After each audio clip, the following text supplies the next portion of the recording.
सत्संग शुरू करने से पहले आप यहाँ पधारे, आपके दर्शन हुए और आज किस विषय पर ध्यान होना है, उसका भी संकेत प्राप्त हो गया। जब प्रेमी संगत प्रेम भाव से सत्संग के लिए आती है, तो वह वातावरण अपने आप बदल जाता है। रूह को एक सूक्ष्म सा बुलावा मिल जाता है कि आज मालिक की महिमा सुननी है, आज सतगुरु की वाणी से मन को जोड़ना है और आज अपने अंदर उस स्थान तक पहुंचना है जहां से सारी यात्रा की शुरुआत होती है। सतगुरु की वाणी है, गुरु का ध्यान कर प्यारे, बिना इसके नहीं छूटना। इन थोड़े से शब्दों के भीतर जितना गहरा रूहानी रहस्य छुपा है, उतना संसार के बड़े बड़े ग्रंथों में नहीं मिलता। सतगुरु समझाते हैं कि परमात्मा को कहीं बाहर ढूंढने की आवश्यकता नहीं है। वह न किसी जंगल में मिलता है, न किसी तीर्थ पर, न किसी देश, न किसी द्वीप पर। वह हमारे शरीर के भीतर, हमारी देह की गहराइयों में बैठा है।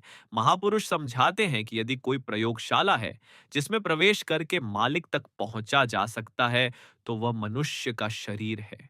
यही देह है जिसमें आत्मा को जीवित परमात्मा का अनुभव कराया जा सकता है। इसी देह को अर्षि मुनियों ने नर नारायण देह कहा। इसी देह को सतगुरु नानक साहिब ने हरि मंदिर कहा। हरि मंदिर एह शरीर है, ज्ञानी रत्नी प्रगट हुई। आदि ग्रंथ की यह वाणी बताती है कि यह शरीर असली मंदिर है, क्योंकि हरि इसी में वास करता है।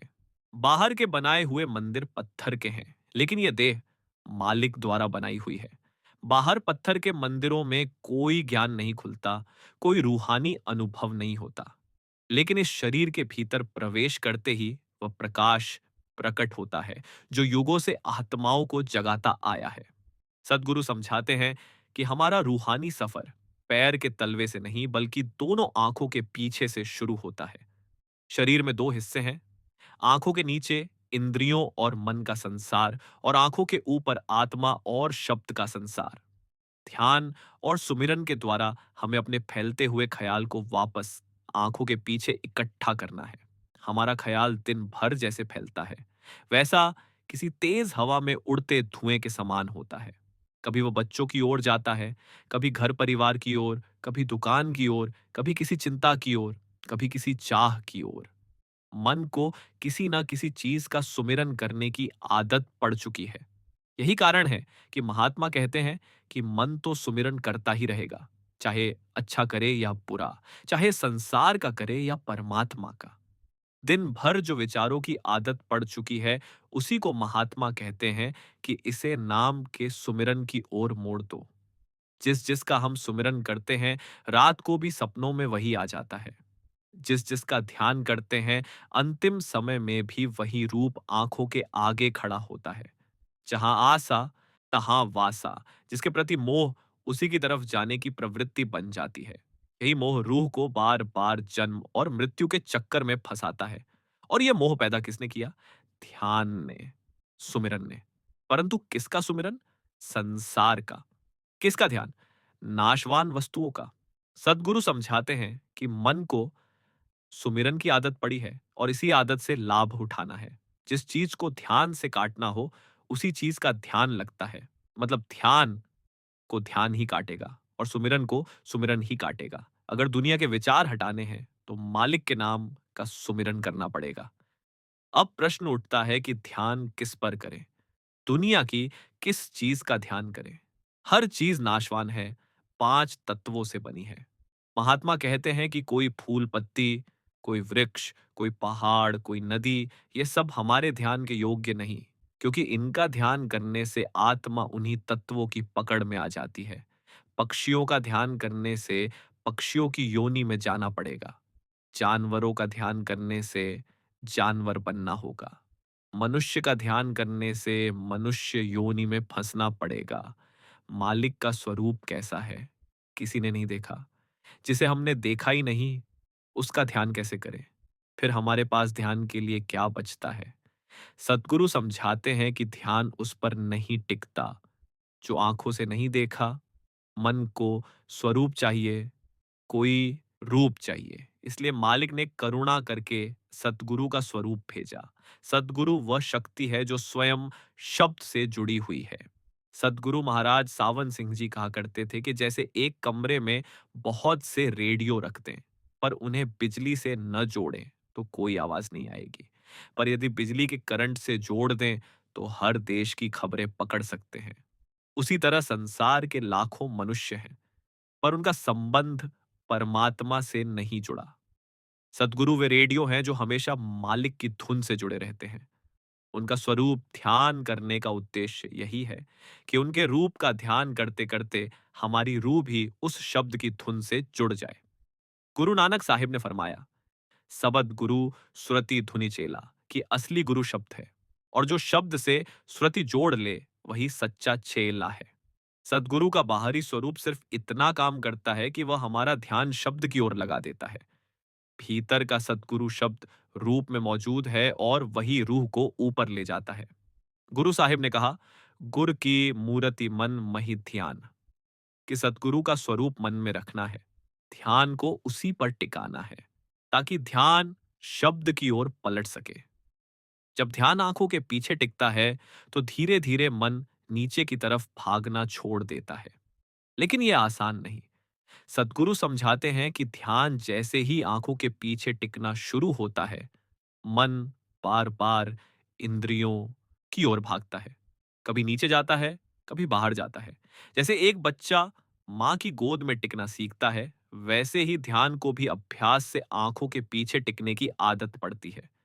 जिस जिसके स्वरूप का ध्यान करते हैं, उसके साथ मोह लग जाता है। इसलिए ध्यान सदगुरु के स्वरूप पर टिकाना है। जो शब्द रूप है, नाम रूप है, जो कभी नष्ट नहीं होता। ये धरती, ये आकाश, ये पर्वत, ये सूर्य, ये लोक सब नाशवान है। लेकिन सदगुरु का असली स्वरूप जो शब्द है, वो अनंत है।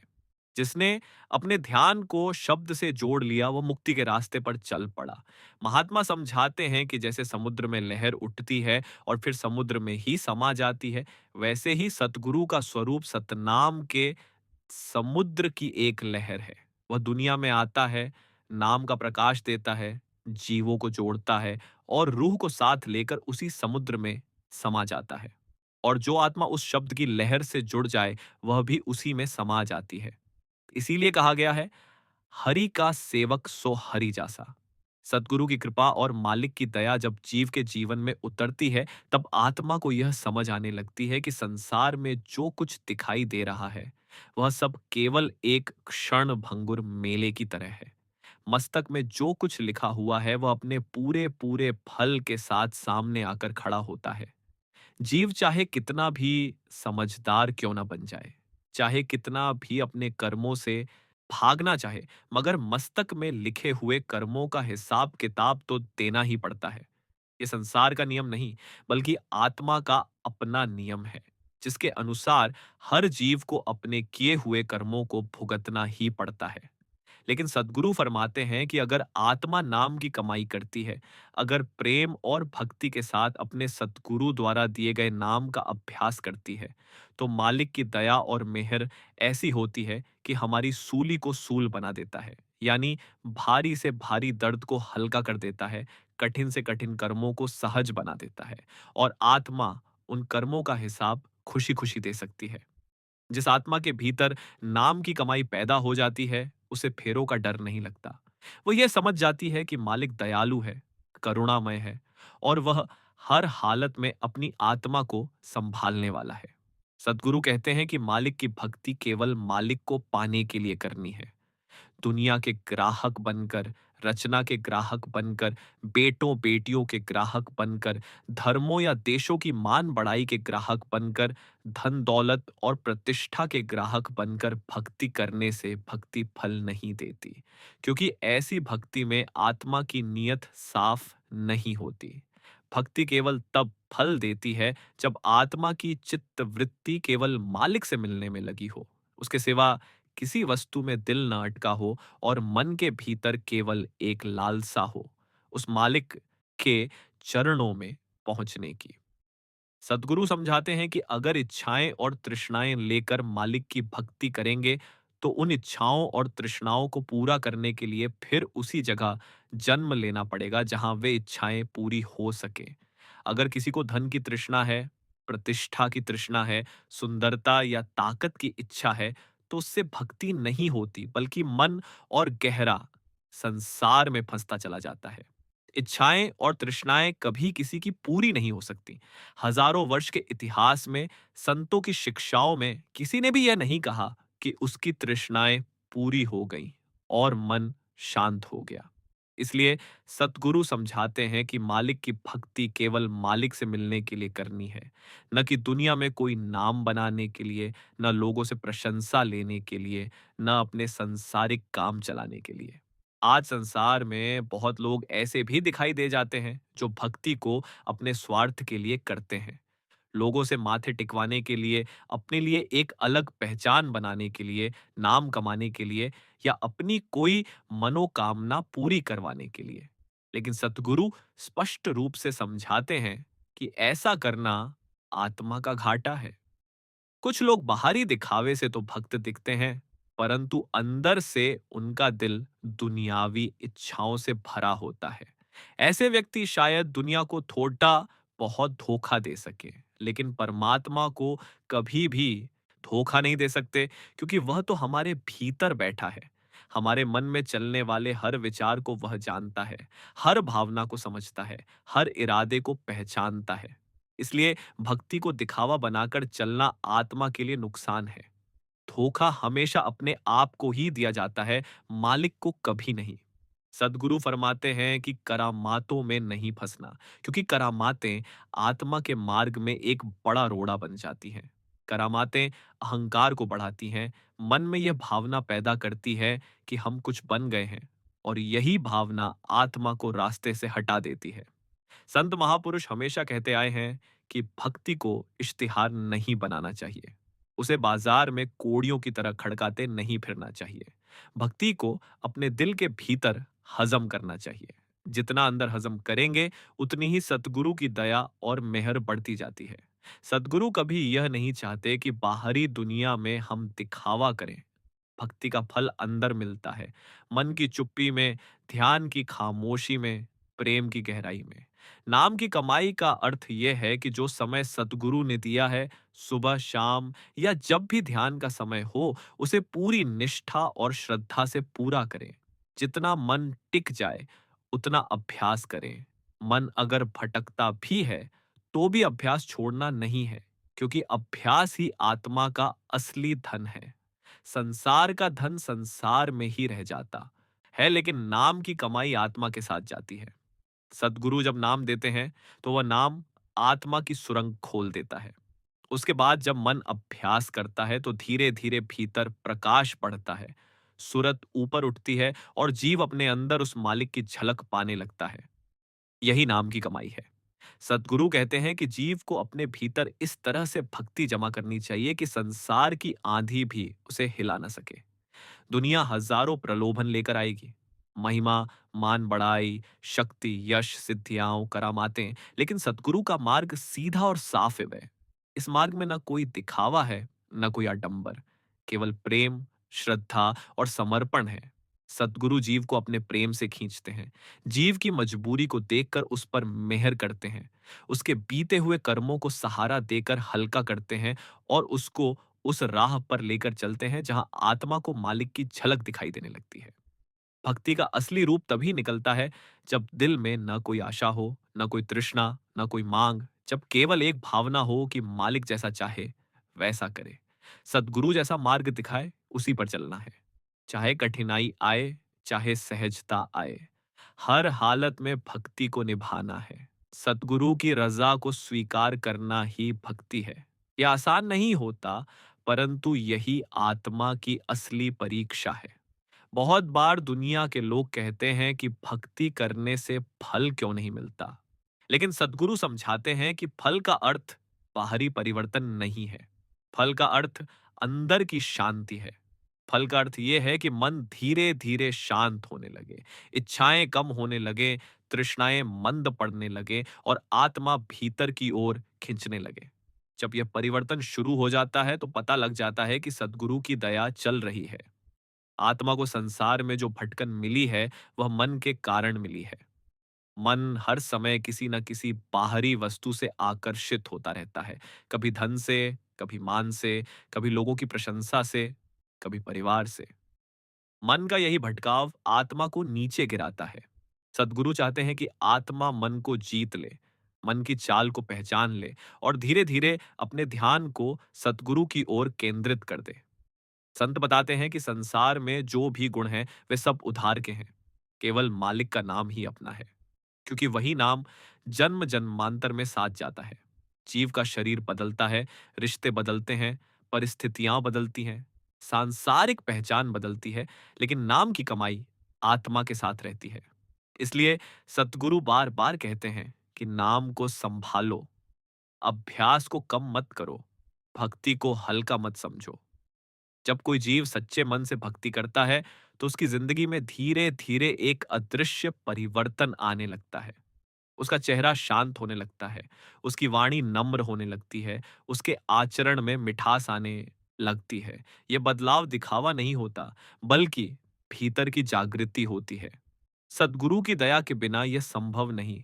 कई भक्त पूछते हैं कि क्या कर्मों से पूरी तरह बचा जा सकता है?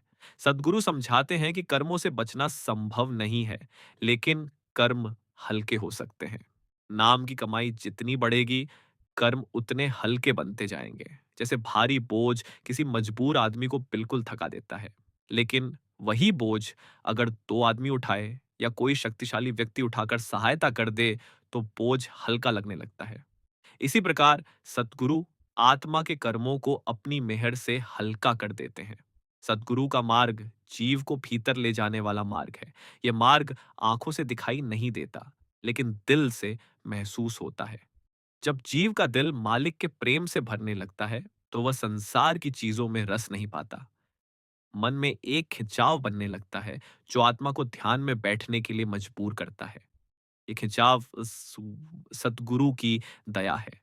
यही वह रस है जिसे संत नाम रस कहते हैं। सतगुरु फरमाते हैं कि जो जीव अपने मन को जीतना चाहता है, उसे पहले अपनी इच्छाओं को जीतना पड़ेगा। इच्छाएं मन की ऊर्जा को बिखेर देती है। जो जीव अपनी इच्छाओं को छोड़ देता है और केवल मालिक की रज्जा पर छोड़ देता है, वही धीरे धीरे मन के ऊपर विजय प्राप्त कर सकता है। भक्ति का असली स्वाद वहीं आता है जहां मन थक कर शांत बैठ जाता है और आत्मा अपने सद्गुरु के चरणों में झुक जाती है। दुनिया की मान शान, प्रतिष्ठा, वाहवाही, ये सब अस्थाई चीजें हैं। एक दिन मिलती हैं, दूसरे दिन गायब हो जाती हैं। जो चीज टिकती है वह केवल आत्मा की कमाई है। सद्गुरु समझाते हैं कि दुनिया में जो भी प्रसिद्ध मिलती है वह मन को फुला देती है। मन का फूलना खतरनाक होता है, क्योंकि वह आत्मा को नीचे गिरा देता है। इसलिए संतों ने कहा है कि भक्ति को कभी इश्तिहार नहीं बनाना चाहिए, उसे भीतर रखकर करना चाहिए। आत्मा को मुक्त करवाने का काम केवल सद्गुरु ही करते हैं। वे जीव को सहारा देते हैं, राह दिखाते हैं और धीरज बंधाते हैं। उन्होंने कहा है कि अगर हम अपनी ओर से पूरी कोशिश करें तो बाकी का काम मालिक की दया पूरा कर देती है। सद्गुरु की निगाह सब पर बराबर होती है, लेकिन उनकी दया उस पर अधिक चलती है जो अपने भीतर सच्ची तड़प, सच्चा प्रेम और सच्चा समर्पण लेकर बैठता है। भक्ति एक भीख है और यह भीख उन्हीं को मिलती है जो सच्चे दिल से इसे मांगते हैं। मालिक की दया कब किस पर चल जाए, कोई नहीं जानता। लेकिन सतगुरु कहते हैं कि अगर आप नाम की कमाई करते रहेंगे, भक्ति में लगे रहेंगे, मन को संभालते रहेंगे, तो दया निश्चित रूप से उतरेगी। यह दया ही आत्मा को उसके मूल घर की ओर ले जाती है। यही वह मार्ग है जिसका संतों ने सदियों से वर्णन किया है। यह मार्ग ना नया है, ना पुराना, यह सदा से है, क्योंकि आत्मा सदा से है और मालिक भी सदा से है। सद्गुरु जीव को केवल उसकी वास्तविक पहचान दिलाने आते हैं। जब जीव सद्गुरु की जीवित रहमत को समझ लेता है, तब उसे धीरे धीरे यह बात भीतर ही भीतर महसूस होने लगती है कि संसार में कोई भी सहारा स्थायी नहीं है। माता पिता, परिवार, रिश्तेदार, धन दौलत, प्रतिष्ठा, ये सब कुछ समय के साथ समाप्त हो जाते हैं। जो चीज स्थायी है, जो कभी नष्ट नहीं होती, जो जन्म मरण के फेर से पार ले जाती है, वह सतगुरु की दी हुई नाम की कमाई है। यही वह खजाना है जिसको लेकर जीव आगे जा सकता है। इसी के बल पर कर्मों का बोझ हल्का होता है। इसी के सहारे रूह को अपने असली घर का रास्ता मिलता है। जगत की हर वस्तु बदलने वाली है, परंतु नाम का रस और सतगुरु की कृपा किसी भी काल में बदलने वाली नहीं। जिस प्रकार आपने बताया कि बाप अपने बेटे को थोड़ी सी पूंजी देता है और अपेक्षा करता है कि बेटा उसकी कद्र करेगा, मेहनत करेगा, पूंजी बढ़ाएगा, उसी प्रकार सतगुरु भी जीव को अमूल्य धन, नाम की पूंजी सौंपता है। यह संसार की पूंजी की तरह गिनी चुनी नहीं होती। यह तो अनंत है। बस जीव की पात्रता पर निर्भर है कि वह इस धन को कितना संभाल सकता है। बेटा, यदि पिता की पूंजी को दुरुपयोग करे, जुए, शराब, विकारों में खर्च कर दे, तो पिता का मन टूट जाता है। वह आगे सहायता नहीं करता। इसी प्रकार सद्गुरु भी उन जीवों को विशेष रहमत देते हैं जो इस नाम धन को संभाल कर रखते हैं, उसकी कद्र करते हैं, उसके अनुसार जीवन को ढालते हैं। जो जीव इस अमृत धन को यूं ही लापरवाही में गंवा देता है, मन माया के रास्ते पर चल पड़ता है, वह अपने ही पैरों पर कुल्हाड़ी मारता है। जीव को इस बात का ध्यान रखना चाहिए कि यह दुनिया किसी के लिए रुकी नहीं रहती। यहाँ सब चल रहा है, सब बदल रहा है। संसार कर्म भूमि है, जो बोगे वही काटोगे। कोई भी कर्म व्यर्थ नहीं जाता। सतगुरु कृपा करके कर्मों के बोझ को हल्का करते हैं, कर्मों की धार को मंद कर देते हैं, किंतु कर्मों को मिटाने के लिए जीव को नाम की कमाई करनी ही पड़ती है। सतगुरु मालिक नहीं चाहते कि जीव अपनों का गला काटकर, दूसरों को दुख देकर, झूठ फरेब से पेट भरे। जो जीव पेट की खातिर दूसरों पर अत्याचार करता है, वह यह भूल जाता है कि समय घूमता है। आज किसी के हाथ में दरांती है, कल अपनी गर्दन उसी के नीचे होगी। यही कारण है कि सतगुरु बार बार समझाते हैं कि मनुष्य मात्र को सोच समझकर चलना चाहिए। कर्मों से भागने का मार्ग नहीं मिलता। जो जो करीगा सोई भरीगा, यह संसार का अटल नियम है। सद्गुरु कहते हैं कि अभी तक जो पीछे हो चुका है, उसकी क्षमा तो नाम की कमाई से हो सकती है, पर आगे के लिए कम से कम ऐसा बीज न बोए कि फिर इस जन्म मरण के चक्र में आना पड़े। यही कारण है कि सद्गुरु जीव को बार बार जगाते हैं कि मन की चालाकी को पहचाने। मन भीतर बैठा ऐसा दुश्मन है जिससे बचकर भागना किसी के बस में नहीं। बाहर के दुश्मन से छिपने के तो हजार उपाय हैं, लेकिन भीतर के दुश्मन से छुपने का कोई स्थान नहीं। मन कभी दोस्त बनकर बहकाता है, कभी दुश्मन बनकर डराता है। वह इतनी चतुराई से जीव को अपने वश में करता है कि जीव समझ ही नहीं पाता कि किस समय वह किस जाल में फंस गया। इसीलिए सतगुरु कहते हैं कि सबसे बड़ा सूरमा वह है जो अपने मन पर काबू कर ले। दुनिया में सैनिकों, वीरों, पलवानों की कोई कमी नहीं, लेकिन अपने मन को जीतना ही असली वीरता है। मन को जीत लिया तो संसार को जीत लिया। मन ही है जो झगड़े करवाता है, जो भेदभाव कराता है, जो जात पात, धर्म द्वेष, देश द्वेष कराता है। मन के बहकावे में आकर भाई भाई का दुश्मन बन जाता है, और मन के बहकावे में आकर ही जीव संसार में उलझा रहता है। परंतु मन को छोड़ना कठिन है, क्योंकि वह लज्जत का आशिक है, वह स्वाद का प्रेमी है।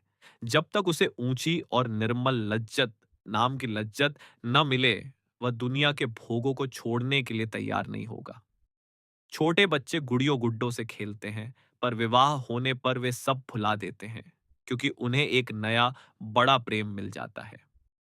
उसी प्रकार मन को उच्चतर रस, निर्मल रस, नाम का अमृत मिल जाए, तो वह संसार की छोटी छोटी लज्जतों को स्वयं ही त्याग देता है। नाम का अमृत आंखों के पीछे परस रहा है। गुरु साहिब कहते हैं, 9 दरवाजे सब फीके हैं, अमृत 10वें द्वार पर है। आंखों के नीचे की दुनिया पूरी माया है, विषय विकारों का अड्डा है। आंखों के पीछे सतगुरु का दिया हुआ नाम वह रस है जो जीव को तृप्त कर देता है। विषयों में कितनी भी भटक लो, तृप्ति मिलने वाली नहीं। मन भटकता है क्योंकि वह नाम का रस नहीं चखता। जिस दिन नाम का रस छक लिया, उसी दिन से संसार फीका लगने लगेगा। जीव सोचता है कि मंदिर मस्जिदों में माथा टेकने से, तीर्थ यात्राएं करने से, ग्रंथ पढ़ने से कुछ बड़ा मिल जाएगा। लेकिन सतगुरु समझाते हैं कि अगर मन को जीतना है, तो रास्ता सिर्फ एक है, शब्द की कमाई, नाम की कमाई। बाकी सब प्रयत्न केवल भटकाते हैं। सद्गुरु कहते हैं कि अमृत का स्वाद भीतर है, बाहर नहीं। बाहर जो कुछ है वह केवल तैयारी है, याद है, प्रेरणा है, पर असली मंजिल भीतर है। जब जीव सच्चे मन से सुमिरन करता है, ध्यान को आंखों के पीछे स्थिर करता है, तो भीतर धीरे धीरे एक अजीब सी शांति उतरने लगती है। मन की उछाल कम होती है, विचारों का शोर कम होता है, भीतर एक मधुर सा आकर्षण जगता है जो जीव को अंदर की ओर खींचता है। वही सतगुरु की खिंचाव है, वही नाम की पहली झलक है। सतगुरु कहते हैं कि मन को बांधने के लिए कोई दूसरा उपाय नहीं, सिर्फ नाम का अभ्यास। शुरू में मन भागेगा, बहुत भागेगा, लेकिन यह मन की आदत है। जैसे घोड़ा शुरू में भागता है, पर लगाम पड़ने पर शांत हो जाता है, वैसे ही मन भी अभ्यास से वश में आता है। जीव को हर रोज कोशिश करनी थी, चाहे मन भागे, चाहे न भागे, पर अभ्यास में कमी नहीं आने देनी चाहिए। सद्गुरु ये भी समझाते हैं कि मन को जीतने के लिए पहले उसकी चाल समझनी जरूरी है। मन मिठास का प्रेमी है, खुराक का प्रेमी है। जब तक उसे ऊंची खुराक, नाम की खुराक न मिले, वह छोटी लज्जतों से नहीं हटता। इसलिए सद्गुरु कहते हैं कि नाम की लज्जत पाओ, मन अपने आप दुनिया से मुंह मोड़ लेगा। जो अमृत देगा, वही रस देगा, वही शांति देगा, सद्गुरु का नाम। फिर आप हमें धीरे-धीरे यह बताते हैं कि इस देह का असली उद्देश्य सिर्फ और सिर्फ नाम की कमाई है। ये दुनिया सिर्फ दौड़ने, भागने की जगह नहीं है। यहाँ शरीर मिला है ताकि जीव भीतर बैठा अमृत पी सके, सतगुरु की ओर से किए गए बुलावे को सुन सके। लेकिन जीव आंखों के पीछे का दरवाजा बंद करके नीचे की दुनिया में खोया रहता है। सारी दौड़ धूप में अंत में हाथ में कुछ नहीं रह जाता। संसार की वस्तुएं यहीं रह जाती हैं। साथ में सिर्फ कर्म और नाम की कमाई जाती है। अंतिम समय में जीव को समझ में आता है कि असली सहारा कौन है। धन दौलत, रिश्तेदार, मान बढ़ाई, कुछ भी साथ नहीं चलता। उस समय सतगुरु की कमाई ही आती है। सतगुरु की कृपा ही आती है। जिसने जीवन में सुमिरन किया, ध्यान किया, नाम की कद्र की, उसका अंत शांत, निर्मल और सुखद होता है। जिसने नाम को भूलकर मन की राह चुनी, उसकी दशा कठिन होती है। इसलिए सद्गुरु कहते हैं कि जितना समय मिला है, उसका उपयोग नाम की कमाई में लगाओ। आंखें बंद करो, धीरे धीरे ख्याल ऊपर लाओ, भीतर की ओर मुड़ो। वही असली यात्रा है, वही सतगुरु की पुकार है, वही परमात्मा का मार्ग है। एक जीव सतगुरु से पूछ बैठा कि सतगुरु, इतना कठिन क्यों बनाया? मन इतना ताकतवर क्यों रखा? सतगुरु ने मुस्कुराकर कहा कि मन की वजह से ही जीव मेरा मोहताज बना रहता है। उसी के कारण जीव मेरी ओर दौड़ता है। यदि मन कमजोर होता, यदि दुनिया आकर्षक न होती, यदि कर्मों का बोझ न होता, तो जीव मुझे याद ही न करता। कठिनाई ही जीव को सतगुरु की ओर खींचती है। फिर सतगुरु एक मधुर पंक्ति सुनाते हैं। नाम बिनु नाही को ठौर, ये तनु जावे छाड़ी। और आगे कहते हैं कि जो नाम की कमाई करते हैं, वे संसार में रहते हुए भी संसार से ऊपर उठ जाते हैं। जैसे कमल का फूल पानी में रहते हुए भी पानी से अलग रहता है, वैसे ही नामधारी जीव माया के बीच भी निर्मल रहते हैं। उनके जीवन में स्थिरता, संतोष, शांति और प्रेम आ जाता है। अंत में सतगुरु जीव को यह उपदेश देते हैं कि हर दिन अभ्यास करना आवश्यक है। आज का अभ्यास कल के लिए राह बनाएगा। जो जीव सतगुरु के आदेश पर चल पड़ता है, उसके लिए रास्ते अपने आप बनते चले जाते हैं। उसे चलने की देर है, मंजिल पास आती जाती है। सतगुरु अंत में यही कृपा करते हैं कि रूह को भीतर बुलाते हैं। जीव जब समर्पण करता है, दिल से पुकारता है, तो सतगुरु उसका हाथ थाम लेते हैं। और जिस दिन जीव भीतर सतगुरु की खिंचाव को महसूस कर लेता है, वह दिन जीव का दूसरा जन्म होता है, आत्मिक जन्म। जीव जितना नाम की ओर बढ़ता है, सतगुरु उतनी कृपा बरसाते हैं। और अंत में जीव को वही मिलता है जिसके लिए वह जन्मों जन्मों से भटक रहा था, आंतरिक शांति, परम प्रेम और सतगुरु का मिलन।